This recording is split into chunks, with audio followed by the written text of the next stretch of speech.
விதியின் கதை. போர்க்களத்தில் ஜப்பானிய வீரர்களிடம் மறுநாள் போரில் எப்படி தாக்குதல் நடத்துவது என்பதை பற்றி படைத்தளபதி உரையாற்றிக் கொண்டிருந்தார். எதிரணியினரை விட இவரது அணியில் நீள் குறைந்த வீரர்களே இருந்தனர். தளபதிக்கு வெற்றி பெறுவோம் என்ற நம்பிக்கை இருந்தாலும் போர் வீரர்களிடையே அச்சமும் சந்தேகமும் சூழ்ந்திருந்தது. அவர்களிடையே நம்பிக்கையை அதிகரிக்கச் செய்ய என்ன செய்வது என்று யோசித்தான் தளபதி.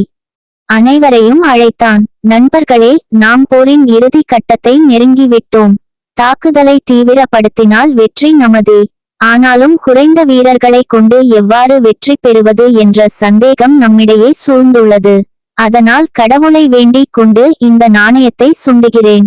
தலை விழுந்தால் தாக்குதலை தொடரலாம், வெற்றி நமதே. பூ விழுந்தால் தோல்வி, நாம் சரணடைந்து விடலாம் என்றான். தலைவிதியை நாணயம் தீர்மானிக்கட்டும் என்றான்.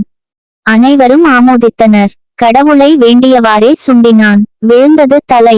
வீரர்கள் அனைவருக்கும் மகிழ்ச்சி. தன்னம்பிக்கை பொங்க தாக்குதலை தொடர்ந்தனர். வெற்றி வாகை சூடினார்கள். போர் முடிந்ததும் தளபதியின் உதவியாளன், தலை விதியை யாராலும் மாற்ற முடியாது.